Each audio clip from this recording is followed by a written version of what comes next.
back to Pistons Talk podcast. We have a very special guest.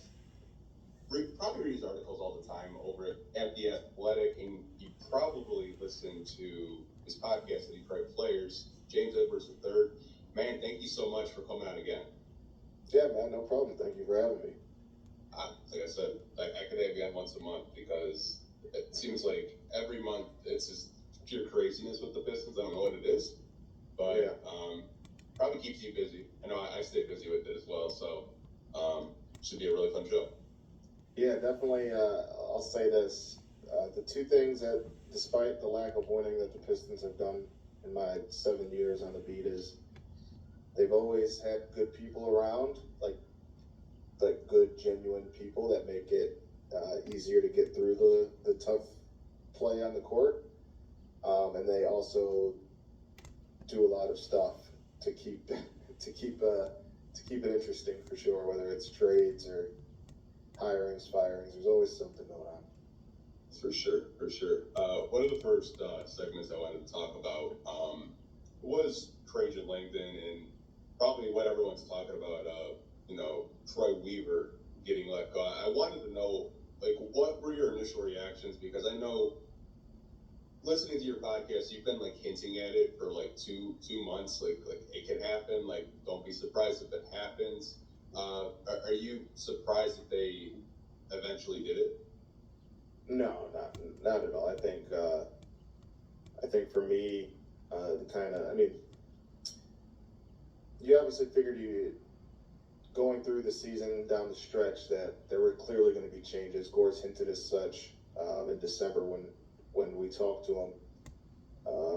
But I think once I wrote the story, I think right before the Spurs game, which was the final game of the year, that it reported that they would be going after a president of basketball operations. That was pretty clear to me there that it was probably the writing was on the wall. It's just very hard to envision somebody coming in here in that role and not wanting to have their own people in here.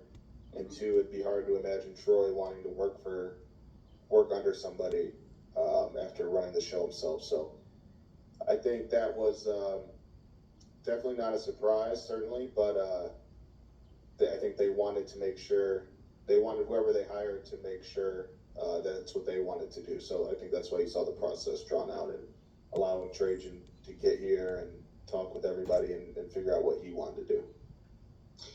I almost thought he wasn't going to get hired because it took so long for them to announce it. Because it's just I get I think I saw a lot of people talk about that. Yeah, I mean, I had a conspiracy with Corey, and he told me, he's you can't do your conspiracy anymore, man, because I'm starting to buy it. What was it? What was your conspiracy? I thought that they were just gonna pull the let's go get Tim Connolly, kind of like they did with let's go get Monty, like they did last year. I mean, that's not a bad conspiracy. I will say that I think people just needed to look at the timeline, right? It was reported on, I think, Thursday before Memorial Day weekend or Friday that he was the likely one to get the job, that he was going to get the job, right? Yeah. So then you have Memorial Day weekend. I think people underestimate how long legal contracts take to get typed up and figured out too. So you couple that with the long weekend and then him having to get to Detroit. I know he signed on Wednesday. They didn't announce it until Friday, but he was signed on Wednesday. Oh, okay. Yeah. Okay. I just think there's just behind the scenes nuance that I don't know what it was that took the press release longer to come out, but he had signed on Wednesday. Yeah, probably a lot of like you said, paperwork, and then you have to factor in Memorial Day weekend, and people are with their families and stuff like that. I think some people are just kind of pounding the table, it's what's taking so long? It's been over a week, but. I also didn't understand that part, because it's multiple reporters, including myself, announced that he was getting hired. It felt like people thought that, I don't know why I needed an email to make it official, I guess. But I guess, I don't know. I think people just want information. I don't know. It's just, maybe it's because some NBA teams, I'll just use Phoenix, for example, Mhm. They fired their coach, they hired Budenholzer, and he had a presser with him, like, what, 48 hours? Yeah. Maybe that's where fans are coming from, and I can understand that, Maybe. but, I mean, To me, that reads more like they did a little bit. They started talks with that guy a little bit sooner than maybe they let on. But yeah, I mean, yeah, it's who a knows? process. I understand it. I can see why some fans get a little bit irritated by it, but not, honestly, I'm not, like I said, I'm not really surprised. Like, if people like listen to your podcast, I mean, you guys should subscribe. By the way, it's a very good podcast. Um, yeah, you and Laz have been absolutely love Laz too, but filling in for Biddy. He's a good dude. Shout out to Laz. Appreciate him filling in. And playoffs are winding down. Vinny should be back probably. I mean, probably July. He'll probably make his return around Summer League after covering the finals and everything. So, but I really appreciate Laz for jumping on and being part of it. And yeah, he's been great. Who do you have in the finals? I got Boston.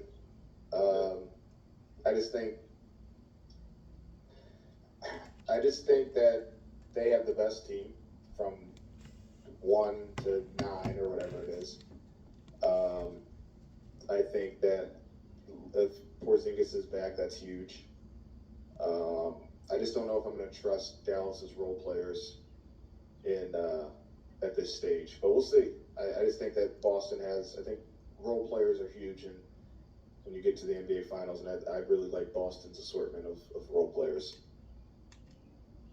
Okay, now, Mr. Langdon has a lot of work to do being the president of basketball operations for the Detroit Pistons. And the Pistons have 64 million in cap space to work with in the offseason. Firing Troy Weaver was just like the first domino to fall. Okay, that was the very first domino to fall. Now, you fire him, you look at your cap space, you have 64 million. Who are you going to target in free agency? Who are you going to draft? And way before we even get to drafting and finding free agents to play alongside Cade Cunningham, Jaden Ivey, and Jalen Duren, you have to figure out who's going to be the GM. Word around town is Michael Blackstone is going to be the guy for the GM of the Detroit Pistons role.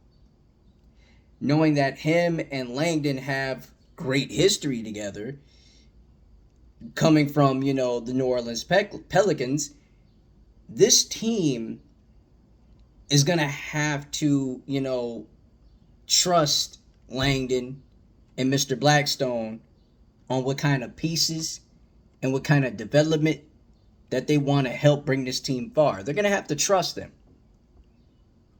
And Lord knows I can't trust the Tellums or Tom Gores, but if there's two people I would want to trust in that front office, I would want to trust Mr. Michael Blackstone and Trajan Langdon.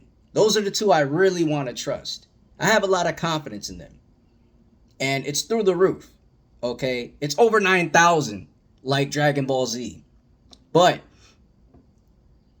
to the point of the topic, you have to think about what you want to do for this franchise and how you want to bring this franchise upward, not downward, upward. You have to think about how can you stop this slump from happening year after year. You got to figure out on who can coach these guys up and who can be youthful, who can be a voice in the locker room, who could be that guy that every player is willing to play for. And yes, I'm saying I want Monty Williams gone. That's the next domino that I want to fall, okay? That's the next guy I want to get out of here, kicked out the door. He's done good as a coach for the Phoenix Suns. Or he could do good with the Los Angeles Lakers. But when you have a young Detroit Pistons team, no, it's not going to work. It's not going to work. Whatever kind of thing that you're trying to do here for the Detroit Pistons with this youthful cast of players alongside Asar Thompson, it's not working. It's not. It's not. The players are not getting used to you. They're like ignoring you. And not only they're ignoring you, but they're not wanting to play for you. Prime example, look at the Lakers in the playoffs and even in the regular season. Darvin Ham, former Detroit Piston, won a championship with the 04 Pistons. And LeBron and the rest of those guys in the huddle, those guys looked at him like, who the hell are you? Like, we're not playing for you. We don't even care for you. If anything, LeBron is the coach and a player. So they're going to listen to LeBron other than you. Bring in a coach that LeBron can relate to. Bring in a coach that all those players and skilled youthful players can relate to. Just like with the Pistons, you have to bring that there. You have to bring that there. You have to build within a culture. You have to build within a culture, and you have to have a roster that represents great players on and off the floor. You have to bring in guys who are about the culture, who are about the city, and who are about, winning for the fans. Because winning means everything. Yeah, it hurts to lose, but you have to win. You have to win within and understand and trust the guys that are willing to go to war with you. It's in the season, it's about playing hard. 48 minutes a game. 48 minutes a game. You got to make sure that you give your best out there on that floor. 48 minutes a game when you're playing the game of basketball. 48 minutes a game. You have to bring it. There's going to be shooters in the second unit. There's going to be guys who play defense. There's going to be guys who are key attributes at the starting lineup. Look at the Boston Celtics. They got all that and then some. So you have to make sure that you build within the culture and bring in a coach that the players, the fans, and not only bring in a coach that the players and the fans can relate to, but bring in a GM who's willing to be on board and bring winning back to the Detroit Pistons fan base and to the franchise. You have to do that. Because God knows we haven't won a playoff game as a Piston, as a basketball team in a long time. Excuse me for bloopering, but you got to understand me here is that Detroit expects to go far. They don't want to be bottom feeders. They don't want to be looked at as the team that nobody wants to play for. They don't want to be looked at as a team that everyone loves to joke on and laugh at. They don't want to be looked at as that. They want to be up there with the top tier teams in the East. They want to compete, man. They want to be in a play-in. And you got to hit the ground running and have guys that have the confidence in saying, hey, a play-in is not far away. It could happen. It's possible, and success is not an overnight thing, but it's possible. I'm telling you here right now, Michael Blackstone, Trajan Langdon, those guys, I could trust them. I could count on them to make something happen. As long as Tom Gore stay out the way and Arn Tellem and his kids stay out the way, the Pistons will go to a better place than just being 14-68, 2-28 on the season. And they will go from being, the worst team being looked at in the city to being one of the best teams, the premier teams that the city wants to go see. You know what I'm saying? Winning helps those seats get filled each and every single night. That's what winning does. Winning helps fans come out each and every single night to LCA to see your team play. The Red Wings proved that. Even though they didn't make the playoffs, but they proved that as a hockey team. Sold out games. All season long, sold out games. And the Pistons had nothing but blank seats, cleared seats. Each and every single game. It's 82 games of the year, but still, you can't be proud of that. You can't be proud of that as the Pistons president of basketball operations. You cannot be proud of seeing empty seats every game. As a GM, you can't be proud of seeing empty seats every single game. You can't be proud of that. You cannot be proud of that. You got to be embarrassed of that. And then the media is going to remind you at the press conference after the game Hell, even in the offseason press conferences, they're going to remind you that, hey, look at your seating. Look at your seating. Do you see filled seats? No, you see empty. Because that's what this team has been for a long time, empty. It's not full in the tank. It's not the Detroit Pistons. The Detroit Pistons that everybody remembers and loves are the ones that were about going to work, being bad boys, and playing with a sharp intensity of defense night after night. That's what everybody remembers when they talk about the Detroit Pistons. You have a bona fide star as your face of the franchise. A premier all-star in the future, for the matter. You have to be about building within the culture. That's what matters. And I said it before, I'll say it again. Building within the culture matters in each and every single sport. That's what you have to do, man. That's what you have to do. If you can't do it, then you're not made for this sport. You're not made for sports at all if you're not trying to build within the culture, man. So my challenge to Mr. Langdon, to Mr. Michael Blackstone, who's rumored to come to Detroit, build within the culture and see where this goes. I'm telling you, build within the culture and see where this goes. I'm dead serious, man. I'm a longtime Pistons fan. And I'll be damned if I see this team don't make the playoffs or don't make the play-in next season. Give us what we want. All right? Give us what we want. Or else you're going to be treated like Troy Weaver when a fan looked at him and said, you suck at your job. Do you want that? Hey, when a fan tells you you suck at your job, that means you're really failing miserably in the NBA as a GM or a scout, for the matter. No one wants that on their resume, and no one wants that smut to be hit in the face of them, okay? No one wants that. So the challenge from here, from me to Mr. Langdon to the rest of the Detroit Pistons front office, build within the culture. That's all I can say. And for the NBA Finals, my pick is the Boston Celtics. Kyrie, Luka, they look good. They're role players. They're stepping up. They're playing at a high level. They're very poised. But this is a big challenge for them in the NBA Finals. And Kyrie Irving hasn't seen the NBA Finals in a long time. Last time he's seen the NBA Finals, he beat the Golden State Warriors with the 2016 Cleveland Cavaliers and that game-winning shot in Game 7. That's the last time he's seen the Finals. Matter of fact, in my opinion, the last time he's seen the Finals was 2018. Maybe 2017. I don't know. But you get my point.